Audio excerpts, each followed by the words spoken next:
What's going on, public subscribers? Mike McFarland here, the Lake Fork Fishing Guide. Going to give you a Lake Fork rundown. Today's September 22nd. I'm sorry I missed you on Tuesday. In the past, when I've been away on vacation or gone somewhere, I've tried to still shoot the rundown like I did when I was in Arkansas at the White River or Broken Bow and whatnot. But this past week, Sunday, Monday, Tuesday, I was somewhere really unique, somewhere very special with the Texas Insider Fishing Report with Captain Rick Murphy and Bree. They invited me to Florida. In fact, they invited Brooke and I to Florida, and we got to go to the Everglades, and we got to fish in the Everglades with Cam Cruz. We got to catch snook. We got to catch redfish. We got to catch tarpon. We actually caught a jack and a barracuda. We did some of those species on a fly rod. It was outrageous. And then, of course, the main reason that the Texas Insider Fishing Report invited me there was to be live on the show. It's the final show, the grand finale of the year. So rather than just being vocal via the telephonic way, they flew us out there. And I got to see the studio, and this is just a cup here, so I just wanted to have the name. I want to show you guys this cup, and it's kind of cool cup. It's actually got a marine dock tie keeper as the handle and whatnot. It's pretty cool. But listen, I've been doing the Texas Insider Fishing Report since last February, March, and we'll do it again next year.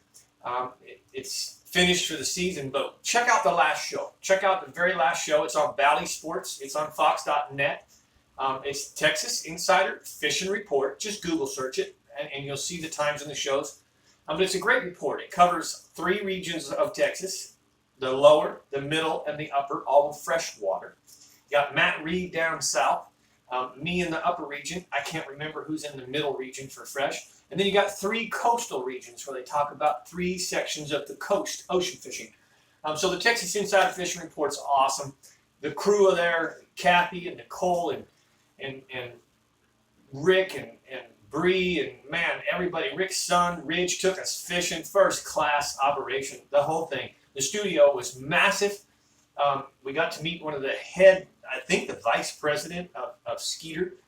Skeeter Boats was there. And the whole thing was just, what a blessing, what a gift in life to be able to do those kinds of things. Travel somewhere like that and be treated like a king.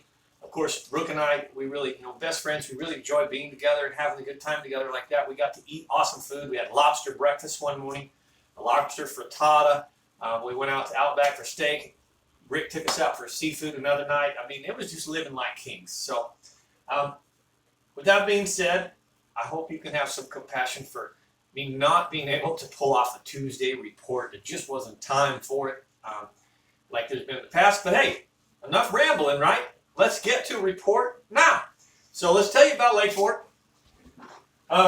Today's the first day of fall, officially the first day of fall, and we have heated back up again. It's 100 degrees outside. Yesterday we had 100 and something with the heat index, 96 plus the heat index, 103, something like that.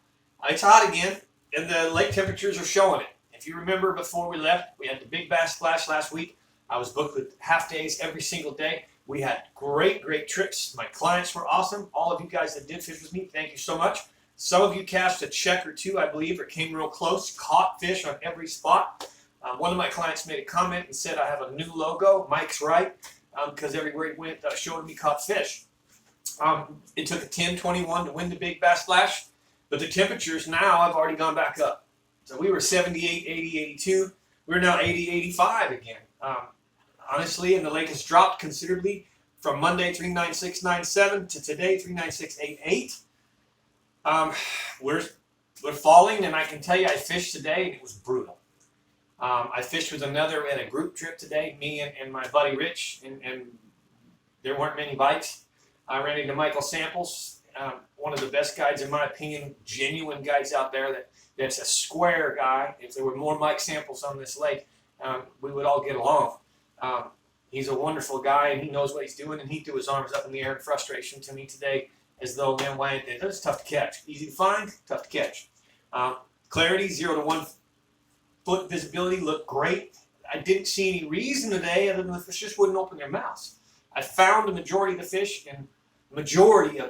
in about 12 to 18 feet of water. I had bait from time to time that actually I was at 18 feet at one point, and the bait blacked out my sonar. My sonar said 3-4 feet. The bait was so thick and dense. And there wasn't a lot of fish following it, but there was fish below it. I just couldn't get them to bite. So right now, 15 to 18 feet is your best depth. I have talked to a couple guys who are throwing some spoons. But here's the thing. I'm sharing this with you because this isn't going to stay. I always follow the weather. I look at the outlook, the future 10-day outlook. I don't believe what the weatherman says. Don't read me wrong. I don't believe what he says. But we're going to cool trend.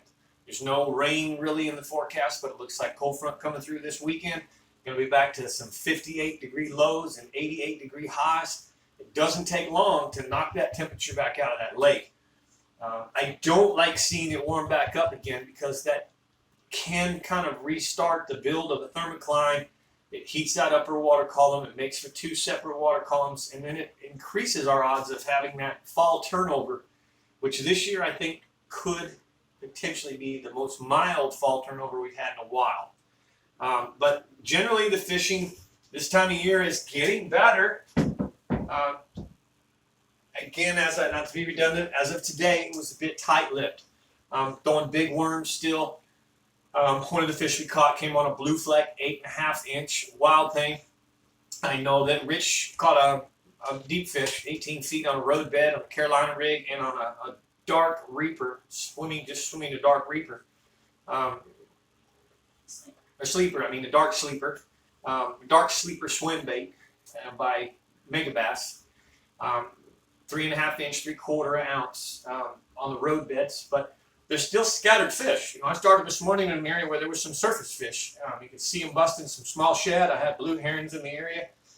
So everything we've been talking is still kind of relative. Your top water lures, first couple hours, shallow, shallow, shallow. If you got some grass around the edges of the shallows, you might throw some flukes, something like that, weightless flukes. There's a lot of small bait shallow. That doesn't necessarily mean the big fish won't eat that small bait. So, but in essence, if you're coming out this weekend, expect to grind a little bit, but be open, be versatile. Start in the morning with a top water square bill and a spinnerbait. If you're not getting a shallow bite, bust out to that deeper water, throw a finesse jig, throw a big worm. Maybe get to a drop shot. Break out a drop shot with something like red crawler or tomato. Tomato's a good color. Or even just a typical drop shot rig, which I don't push very much. But if you just want to catch fish, typical drop shot rig with some kind of a green pumpkin, watermelon candy, chartreuse to tail, and fish around the wood. Fish on the points, fish in probably 8 to 16 feet of water on the wood and the points and things like that, and you will get some bites. Remember to follow the bait. The bait's still piling up in the mouths of the coves. And that's kind of the gist of what's going on. It really is primed for a good fall. So I'm getting a little information here. The man that was just to correct myself, I made a mistake. The Skeeter gentleman that we met at the TIFR was the regional sales manager. He was not the vice president. So I just want to make sure I'm respectful to him and Skeeter that I made a mistake there. I needed to correct that. But anyways, just out of blue there. Check out the Texas Insider Fishing Forum. And listen, right here I got 10 bait caster reels and 2 spinning reels. They're all Daiwa products. They're all super clean, super, super clean. In fact, I'm going to go through them. I haven't gone through them yet. But all of my Abu Garcia stuff has basically showed up. I've got 11 spinning rods from Abu, spinning reels. I've got several dozen bait casting combinations to cover all the reactions and plastics and everything. And I'm ready to clean up the Daiwa and clean up the real-time rod stuff and put it to sale for you guys. I'm going to offer a pretty darn good price on it. Definitely somewhere less than half of what each one of these would be brand new. They're in super, super good shape. And again, I'm going to go through and clean them, make sure they're good. So pretty soon, watch for my Facebook post. You can find me on Facebook, Mike McFarland, or you can find me on my business page, The Lake Fork Guide. I'm going to share all the models. It's going to be first come, first serve. But again, great sets here of Daiwa reels, the Tatula reels. And then I think I have about 18 real-time rods, 3 spinning rods, 19 maybe, 3 spinning rods and 16 bait casting rods that I'm going to put up for sale for you guys. So watch for that. First come, first serve. Other than that, man, public subscription, you guys are great. If you really like this, comment below. You like the show, not necessarily this show, but you like the channel, hit the like button below, comment below. Be sure to subscribe. If you're just watching this and you haven't subscribed, subscribe to the regular public subscription. And then I'd like to invite you to the private. There's a members-only channel that I do have where I offer a lot more detail. I tell the goods, I tell the locations by the rule of 3, which is a system that we use to put you in the right section of the lake. And really, that members only is just growing. It's growing massively. I know that many people that have subscribed have told me more than thank you. They're commenting all the time, but I see them on the water. They're finding super success. I have some of my clients that fish with me have subscribed. And I have some comments from folks that cash checks. And this last big bass splash, they didn't fish with me. They didn't book with me. But they took my advice and cash checks. Members only subscription. I'm asking you right now. Come on over to the members only subscription. The links are below. It's real simple. The links are below for the Rule of 3 and members only channel. It's for $4.99. It's some of the best information you can get. Okay, $4.99 is going to get you about 8 full-blown fishing reports that tells you exactly what McFarland Fishing is doing. We tell the truth. I tell you, like today was tough. I said it was tough. But I don't tell you what I threw. I don't tell you where I fished. I don't tell you the fish that I did catch. And the members only, we're going to tell them exactly what we did, what not to do, etc. All right, that's enough rambling. Thank you guys so much. I appreciate your original public subscription. I wish you all great fishing. Watch for next week when I have 2 shows. Tuesday and Thursday, we'll kick out a show for you. God bless you. Great fishing to you all.